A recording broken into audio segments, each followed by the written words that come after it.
사랑하는 성도 여러분, 오늘은 하나님의 성품들 가운데 하나님의 대표적인 성품이죠. 지혜에 대한 이야기를 성도님들과 함께 좀 나눠보고자 합니다. 오늘 우리가 읽은 이 본문 말씀은 사실 바벨론의 느부갓네살 왕의 꿈으로부터 시작되어진 얘기입니다.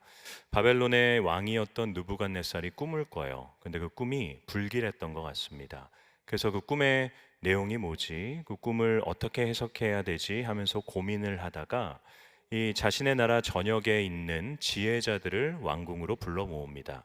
당시의 지혜자들은 점을 치는 자들, 마술을 행하는 사람들 또는 무당과 박수를 의미했어요. 그래서 이들은 점을 치고 미래의 일을 예지함으로써 왕에게 이런 일들이 일어날 것이기 때문에 이렇게 통치해야 됩니다 라고 이렇게 조언을 해줬던 사람들입니다. 그래서 그 지혜자들을 다 왕궁으로 불러 모은 다음에 느부갓네살 왕이 그들에게 이런 명령을 내립니다. 내가 꾼 꿈이 무엇인지를 알아맞추고 그 꿈의 해석을 나에게 가져와라. 그러니까 이 지혜자들이 황당해하면서 이런 얘기를 해요. 왕이 우리에게 요구한 거는 사람은 절대 할 수 없는 일입니다. 오직 육신을 벗어난 신만이 할 수 있는 일입니다 라고 얘기를 해요. 느부갓네살 왕이 이 얘기를 듣고 분노합니다. 그러면서 자신의 시위대장이었던 아리옥을 시켜서 지혜자들을 다 잡아 죽이라 라는 명령을 내려요. 그래서 이 아리옥이 지혜자들을 죽이려 병사들을 이끌고 나가는 길에 다니엘이 그를 찾아갑니다. 그리고 자신에게 시간을 주면 자신이 왕의 꿈을 알아맞히고 그 꿈을 해석해 주겠다라는 제안을 하게 되죠. 그리고 다니엘은 자신의 집으로 돌아가서 자신의 새 친구였던 사드락 메삭 아벳느고와 함께 하나님께 간절하게 그 꿈을 알 수 있는 지혜를 달라고 기도해요. 그리고 그날 저녁에 환상 가운데 하나님께서 다니엘에게 느부갓네살 왕의 꿈이 무엇인지를 깨닫게 해주십니다. 그리고 그 꿈의 내용이 무엇인지도 해석시켜 주는 거죠. 그래서 그 꿈의 내용을, 그 지혜를 하나님으로부터 받고 난 후에 다니엘이 일어나서 하나님을 찬양하던 내용이 오늘 우리가 읽은 이 본문 말씀입니다. 앞의 내용을 제가 짧게 요약해서 설명드린 거예요. 근데 여러분, 우리는 이 다니엘의 찬양을 통해서 지혜가 어떤 것인지를 한 세 가지 정도 함께 살펴볼 수 있을 것 같아요.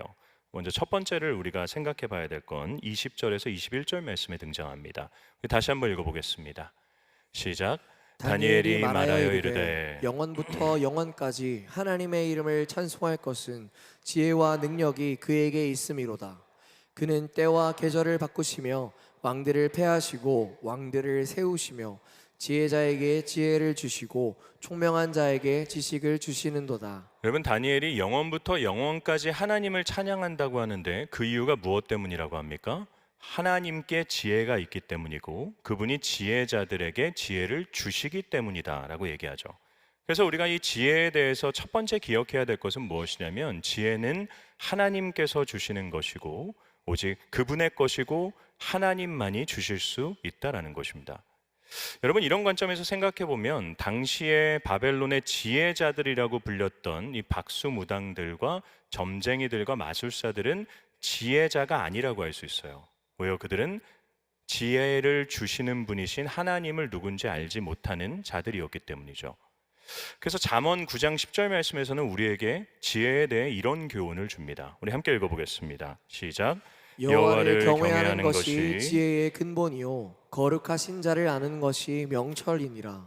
여러분, 이 말씀이 우리에게 무엇을 알려줍니까? 지혜와 명철함은 하나님으로부터 비롯되고 하나님과 관련된 일이다라는 것을 이야기하는 거죠. 자, 여러분, 여기서 우리가 좀 한번 진지하게 생각해 봐야 될 부분이 있어요. 여러분, 세상을 살다 보면 하나님을 전혀 알지 못하는 사람인데 얼마든지 지혜롭게 사는 것 같은 사람들이 보이지 않습니까? 오히려 하나님을 믿는 사람보다 더 지혜롭다 여겨지는 수많은 불신자들이 있어요. 그런데 지혜가 하나님을 아는 자들만 누릴 수 있는 것이라면 그들의 인생은 우리가 어떻게 해석해야 됩니까? 여러분, 가장 먼저 우리가 지혜가 무엇인지를 한번 생각해 보면 좋을 것 같아요. 지혜란 무엇입니까? 지혜에 대한 여러 정의가 있어요. 근데 제가 요약해서 말씀드리면 올바른 것을 분별하고 또 판단할 수 있는 능력이 지혜입니다. 그러니까 어떤 상황이 주어졌을 때, 어떤 환경이 있을 때, 또는 어떤 선택의 순간에 올바른 것이 무엇이지 그걸 분별하고 그걸 선택하고 또 그걸 제시할 수 있는 사람이 지혜로운 사람이라는 거죠. 그렇기 때문에 이 하나님을 알지 못하는 자들이 지혜로울 수 없다라는 건 무엇을 의미하는 거냐면 그들은 올바른 것을 분별할 수 있는 능력이 없다라는 걸 의미하는 거예요. 왜 그들이 올바른 것을 분별할 수 있는 능력이 없습니까? 그들은 잘못된 기준을 가지고 살기 때문이에요. 여러분이 옳고 그름의 문제에서 가장 중요한 것은 기준입니다. 왜냐하면 기준이 무엇이냐에 따라서 옳은 것이 그른 것이 될 수도 있고 그른 것이 옳은 것이 될 수도 있기 때문이에요. 제가 이 주제를 설명하면서 한번 이 예화를 이미 말씀드린 것 같아요. 제가 밴쿠버에 살 때 밴쿠버에서 길을 지나가는 사람이 대마초를 흡연하면 그건 불법일까요? 아닐까요? 불법이 아닙니다. 왜냐하면 밴쿠버는 대마초가 합법화된 곳이기 때문이죠. 그래서 길거리에서 아무리 대마초를 펴도 미성년자에게 대마초를 판매하지만 않는다면 불법으로 잡혀가지 않습니다. 그런데 그 똑같은 사람이 자기가 피던 대마초를 그대로 한국으로 갖고 들어와서 길거리에서 대마초를 핀다면 어떻게 될까요? 그는 잡혀가게 됩니다. 그리고 불법으로 처벌받게 되죠. 똑같은 사람이 똑같은 흡연을 한 거예요. 그런데 어디에서는 불법이 되고 어디에서는 불법이 아닌 게 되는 거죠. 무슨 차이입니까? 기준의 차이인 거죠. 기준의 차이. 그래서 올바른 기준을 갖고 있어야지만 우리는 올바른 것을 택할 수 있는 거죠. 세상 사람들이 바른 것을 택하는 기준이 뭔지 아십니까? 자기 자신의 이익입니다. 그래서 세상 사람들에게 있어서 지혜로운 사람이다라는 건 뭘 의미하는 거냐면 어떤 상황과 환경이 주어졌을 때 또 어떤 선택의 순간이 왔을 때 자기에게 이익이 되는 선택을 하고 손해를 보지 않는 사람, 그것을 미리 알고 자기에게 좋은 방향을 선택할 수 있는 그 지식과 능력을 갖고 있는 사람들이 지혜로운 사람이다라고 얘기하는 거죠. 그런데 여러분, 그리스도인들에게 있어서 진정으로 지혜로운 사람, 진정한 기준이 되는 것은 무엇입니까? 하나님의 뜻입니다. 그래서 그리스도인은 자신의 유익으로 옳고 그름을 판단하는 사람들이 아니라 하나님의 뜻 안에서 옳고 그름을 판단하는 사람들이에요. 하나님의 뜻이라면 그것을 행하는 게 지혜로운 거고요. 하나님의 뜻이 아니라면 행하지 않는 것이 지혜로운 삶인 것입니다. 예를 들어드리면 제가 이번 추석 때 의료선교위원회 분들과 르완다로 의료선교위원회를 갑니다. 아내한테 겨우 허락을 받았어요. 근데 여러분, 거기서 사역하고 계시는 분들이 박준범, 백지연 선교사님이라는 분들인데 이 부부는 사실 부부 의사세요. 그래서 제가 기억하기로는 내과와 소아과 의사십니다. 대구에서도 병원을 차려서 잘 살던 분들이세요. 그런데 이분들이 자신의 병원을 다 처분하고 르완다에 가서 병원을 짓고 그 아이들을 섬기고 고치는 일들을 감당하고 계신 거죠. 여러분, 세상적인 기준에서 봤을 때 이분들의 삶은 어떻습니까? 지혜로운 인생입니까? 미련한 인생이죠. 전혀 자신에게 이익이 되는 선택을 하지 않았기 때문이에요. 세상 사람들은 이들을 미련하다 평가할 것입니다. 그런데 여러분, 하나님의 평가는 어떻겠습니까? 하나님은 이들을 지혜로운 자다 평가하실 것입니다. 왜 그렇습니까? 그들은 자신을 향한 하나님의 뜻을 올바르게 분별했고 그 분별한 하나님의 뜻, 깨달은 하나님의 뜻을 온전히 실천한 인생이었기 때문입니다.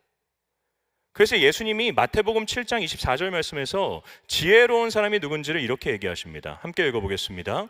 그러므로 누구든지 나의 이 말을 듣고 행하는 자는 그 집을 반석 위에 지은 지혜로운 사람 같으리니. 여러분, 이 말씀은 예수님이 자신의 제자들, 따르던 사람들을 다 산 아래로 불러요. 그리고 하나님 나라와 또 하나님 나라를 살아가는 백성들의 삶이 어떠해야 되는지를 가르치십니다. 그리고 난 후에 하신 말씀이에요. 어떤 사람이 지혜롭다는 것입니까? 내가 가르친 이 말을 듣고 깨닫고 실천하는 사람. 그 사람이 진정으로 지혜로운 사람이다라는 거죠. 사랑하는 성도 여러분, 저는 우리 범어교회 모든 성도님들이 지혜로운 자들이 되기를 주님의 이름으로 축원합니다. 그런데 세상 사람들의 기준에서 지혜로운 사람들 아니에요. 더 유익을 누리고 더 대단해지고 성공의 길을 알고 그래서 와, 저 사람 진짜 인생 잘 산다 평가받는 사람이 아니라 진정한 평가자이신 하나님 아버지 앞에서 하나님의 뜻이 무엇인지를 깨닫고 그 뜻을 실천하는 하나님께 지혜로운 자가 되어야 되는 거죠. 제가 이런 말씀 드렸죠, 예전에. 사람의 평가는 어디서 끝나는 줄 아세요? 사람의 인생에 대한 평가는 장례식장에서 끝나요. 얼마나 많은 조화를 받았는지, 얼마나 많은 조의금이 들어왔는지, 그게 그분의 살아온 사람들의 평가예요. 근데 우리의 진정한 평가는 장례식 이후에 있을 하나님 아버지의 평가입니다. 그게 영원까지 남을 평가예요. 누구에게 지혜로운 인생이다 평가받으시겠습니까? 저는 하나님의 뜻이라고 하는 이 온전하고도 분별을 가지고 하나님 앞에서 지혜로운 인생이 될 수 있기를 주님의 이름으로 축원합니다. 첫 번째, 지혜는 하나님의 것이고 오직 하나님만이 주시는 겁니다. 두 번째는 어떤 것일까요? 우리 22절에서 23절 말씀 한번 읽어보겠습니다. 시작. 그는 깊고 은밀한 일을 나타내시고 어두운 데에 있는 것을 아시며 또 빛이 그와 함께 있도다. 나의 조상들의 하나님이여, 주께서 이제 내게 지혜와 능력을 주시고 우리가 주께 구한 것을 내게 알게 하셨사오니 내가 주께 감사하고 주를 찬양하나이다. 곧 주께서 왕의 그 일을 내게 보이셨나이다 하니라. 여러분, 다니엘은 하나님께서 자신에게 그 은밀한 일을, 어두운 곳에 있었던 그 사람의 꿈의 일을 내게 알려주셨다고 하면서 찬양하죠. 그런데 어떻게 그가 지혜를 하나님이 자신에게 주셨다고 합니까? 자기가 구했기 때문이다라고 하죠. 여러분, 지혜에 대해서 우리가 기억해야 될 두 번째 사실은 무엇이냐면 하나님은 지혜를 구하는 자에게 주신다는 거죠. 그래서 야고보서 1장 5절 말씀에서는 우리에게 이런 권면을 합니다. 우리 함께 읽어볼까요? 시작. 너희 중에 누구든지 지혜가 부족하거든 모든 사람에게 후히 주시고 꾸짖지 아니하시는 하나님께 구하라. 그리하면 주시리라. 여러분, 지혜가 부족한 인생들은 하나님께 구하면 꾸짖지 않으시고 후하게 주신다고 합니다. 저와 여러분 모두가 어떤 사람들입니까? 지혜가 부족한 인생들이죠. 우리는 나를 향하신 하나님의 뜻이 무엇인지를 온전히 분별할 수 없는 죄인들입니다. 그래서 이런 삶의 선택들, 저런 삶의 순간들, 이런 상황들이 왔을 때 우리는 지혜롭게 하나님의 뜻을 분별하고 행동해야 되는데 그러지 못하죠. 그러다 보니까 어떻게 합니까? 하나님의 뜻 안에서 지혜롭게 선택하기보다는 그냥 나의 경험과 나의 습관과 나의 이익에 따라서 모든 일들을 선택하며 살아가는 거죠. 근데 여러분, 진정으로 지혜로운 사람은 어떤 사람들입니까? 그 순간에 하나님께 지혜를 구하는 사람들인 거예요. 구하며 사십시오. 어떻게 지혜를 구할 수 있습니까? 하나님은 어떻게 우리에게 지혜를 허락해 주십니까? 두 가지입니다. 저를 따라해 보시겠습니까? 말씀과 기도. 하나님은 말씀과 기도를 통해 우리에게 지혜를 허락해 주세요. 여러분, 말씀은 어떤 것입니까? 이 하나님의 말씀, 이 성경은 하나님의 뜻이 기록되어져 있는, 어쩌면 우리에게 있어서는 지혜의 보고라고 할 수 있는 것이죠. 여러분, 성경을 읽으시면서 역사서를 보세요. 역사서 안에는 수많은 사람들의 삶이 기록되어져 있습니다. 어떤 사람들은 하나님께 순종해서 하나님께 놀라운 축복을 누렸고요, 어떤 사람들은 불순종함으로써 하나님께 질책을 받고 비참한 삶을 살았습니다. 그들의 모든 인생의 여정들이 성경 안에 그대로 기록되어져서 우리에게 주어졌습니다. 우리는 그들의 인생을 보면서 나의 삶은 어느 쪽에 가까운가를 점검할 수 있어야 되는 거죠. 하나님이 인생에 원하시는 것이 어떤 것인지 우리는 역사서에 기록된 수많은 역사와 사람들의 인생을 보면서 스스로 깨달을 수 있어야 되는 것입니다. 여러분, 지혜서를 보십시오. 욥기와 잠언과 전도서, 그 책들 안에는 분명한 하나님의 뜻이 있어요. 지혜로운 사람이 어떤 존재인지, 지혜롭지 못한 미련한 인생이 어떤 사람인지를 하나님이 너무나도 명확하게 기록해 놓으신 것이 지혜서입니다. 우리는 지혜서를 읽으면서 지혜를 얻어야 되는 거죠. 여러분, 선지서는 하나님이 선지자를 보내셔서 백성들에게 하신 말씀을 기록하고 있는 책이잖아요. 하나님이 왜 선지자를 백성들에게 보내십니까? 선지서가 대부분 언제 쓰였는 줄 아세요? 나라가 멸망하기 전에 쓰여졌어요. 왜냐하면 백성들이 잘못된 길로 가고 이제 멸망을 코앞에 두고 있을 때 하나님이 선지자를 보내셔서, 아니야, 지금 너희가 하고 있는 이 행동들은 잘못된 거야, 그러니 돌이키고 회복하라 라고 하시기 위해 보낸 게 선지자들이잖아요. 그래서 우리는 선지서를 읽으면서 그 선지자들이 그 지적하고 질책하는 그 삶의 모습이 어쩌면 나의 삶의 모습은 아닌지를 우리가 점검하며 돌이키는 지혜로운 인생이 될 수 있어야 되는 거죠. 여러분, 신약 성경은 더 우리에게 명확하게 얘기합니다. 복음서는 어떤 것입니까? 예수 그리스도의 삶과 죽음과 부활과 승천과 다시 오심에 대한 이야기가 복음서잖아요. 그래서 복음서는 복음 그 자체예요. 하나님이 우리에게 허락해 주신 최고의 지혜가 예수 그리스도이십니다. 여러분, 율법을 하나님이 주셨어요. 하나님의 뜻이 이거다, 내가 기뻐하는 건 이거다, 내가 미워하는 건 이거다. 분명히 인간이 이해할 수 있는 언어를 주셨는데 인간은 그걸 왜곡하는 거예요. 이해하지 못하는 거예요. 그래서 하나님이 어떻게 하십니까?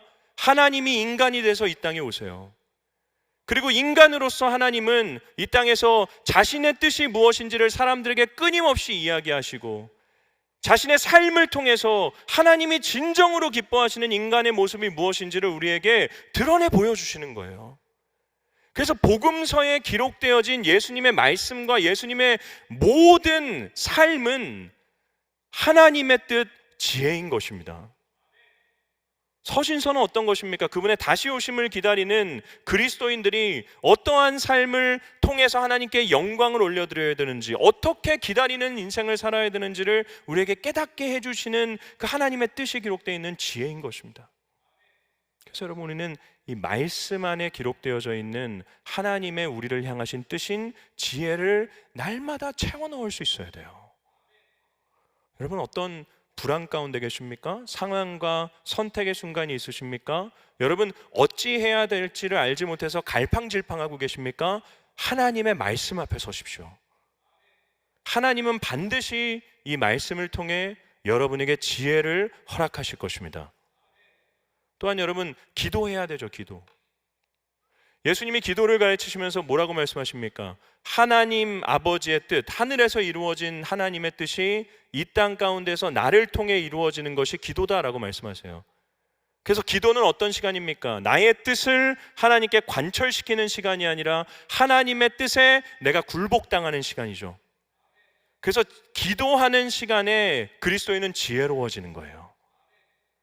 기도하면서 하나님, 내 인생을 향한 하나님의 뜻이 무엇입니까? 하나님, 이 상황 가운데 나는 무엇을 해야 됩니까? 주의 뜻을 알려주십시오. 기도하고 기도할 때 우리는 그 기도의 시간을 통해서 하나님의 뜻을 발견하게 되고, 그리고 점차 지혜로운 인생이 되는 것입니다. 여러분, 오늘 지혜로워지시기를 소망합니다. 대전제를 드릴게요. 여러분, 하나님의 우리를 향한 그 정말 성경 전체를 통틀어서 그분이 우리에게 구약과 신약의 말씀을 통해 던지시는 하나님의 뜻, 하나님 사랑, 이웃 사랑입니다. 그게 하나님의 뜻이잖아요. 그렇기 때문에 살아가면서 이 대전제를 가지고 사세요. 멈춰서 물으세요. 내가 지금 하고자 하는 행동과 말과 생각들이 하나님을 사랑하는 일인가, 이웃을 사랑하는 일인가, 아니면 나를 사랑하는 일인가? 저는 우리 귀하신 범어교회 성도님들이 구하지 않고 나의 습관과 나의 경험대로 사는 인생이 아니라 구할 때 후하게 주시고 꾸짖지 않으시는 하나님의 지혜를 경험하는 인생이 되기를 주님의 이름으로 축원합니다. 첫 번째, 지혜는 하나님의 것이고 하나님이 주시는 것이고, 두 번째, 지혜는 구하는 자에게 주시는 겁니다. 세 번째는 마지막이니까 짧게 할게요. 여러분, 다니엘이 이런 지혜를 누리고 느부갓네살 왕 앞에 가요. 그리고선 이제부터 내가 당신의 꿈을 이야기하고 해석할 건데 이건 하나님이 내게 허락해 주신 겁니다 라고 얘기하고 느부갓네살 왕의 꿈을 그대로 이야기하고 그 꿈을 해석해 줍니다. 그러자 이런 결과가 생기게 돼요. 우리 다니엘서 2장 47절 말씀 한번 읽어봅시다. 시작. 왕이 대답하여 다니엘에게 이르되 너희 하나님은 참으로 모든 신들의 신이시요 모든 왕의 주제시로다. 내가 능히 이 은밀한 것을 나타내었으니 내 하나님은 또 은밀한 것을 나타내시는 이시로다. 여러분, 다니엘이 꿈을 해석해 주는 일이 있게 되자 지혜를 하나님으로부터 받아서 그 지혜를 발휘한 거죠. 그러니까 어떤 일이 생깁니까? 바벨론의 느부갓네살 왕이 하나님께 영광을 올립니다. 지혜에 대해서 우리가 기억해야 되는 세 번째 중요한 사실, 우리의 모든 지혜는 하나님께 영광이 되어야 됩니다. 우린 지혜를 통해서, 내 지혜를 통해서, 하나님의 그 뜻을 깨닫게 하신 그 하나님이 주신 지혜를 통해 오직 하나님께 영광이 되게 해야 된다는 거죠. 하나님이 왜 우리에게 자신의 뜻을 깨닫게 하십니까? 왜 하나님이 우리에게 지혜를 주세요? 그러므로써 우리가 이 어지럽고 혼탁하고 추악한 세상 가운데서 순결한 주의 백성으로서 하나님의 뜻을 이루어 드리면서 살게 하십니까? 우리 자신만을 위해서가 아니라는 거죠. 어쩌면 나의 일상, 바벨론과 같은 나의 일상에서 느부갓네살 왕처럼 하나님을 전혀 알지도 못하고 인정하지 않는 사람들에게 하나님이 허락하신 그 지혜를 통해 그들로 하여금 하나님께 영광을 돌리게 하는 인생이 되는 것, 그게 하나님이 우리에게 지혜를 허락하신 중요한 이유가 되는 것입니다. 여러분, 하나님이 우리에게 주신 최고의 지혜이신 예수 그리스도를 그들에게 전달함으로써 하나님께 영광이 되는 것보다 더 큰, 더 지혜로운 인생은 없습니다. 그것보다 더 위대한 하나님의 뜻은 없어요. 탕자가 돌아올 때 아버지는 가장 기뻐하십니다. 여러분, 우리 모두가 첫째 아들과 같지 않나요? 둘째 아들이 집을 나갔어요. 아버지가 진정으로 원하는 건 첫째 아들이 옆에서 농사 잘 짓는 게 아니에요. 아버지가 진정으로 원하는 건 그도 밖으로 나가서 잃어버린 내 아들을 되찾아오는 일입니다. 그게 아버지의 뜻이죠. 여러분, 우리가 살아가면서 왜 하나님을 사랑하고 왜 이웃을 사랑하는 삶을, 그 대전제의 삶을 우리가 살아야 됩니까?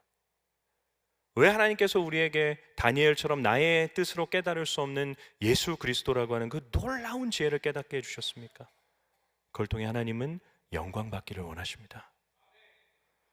저는 우리 귀하신 성도님들, 지혜가 무엇인지를 알게 됐고 지혜를 구할 수 있는 자들이 되었고, 이제는 그 지혜를 가지고 그렇게 하나님이 내게 맡겨주신 느부갓네살 왕과 같은 인생들에게 하나님을 전함으로써 그렇게 하나님께 영광을 올려드리는 지혜로운 인생들 될 수 있기를 주님의 이름으로 축원합니다.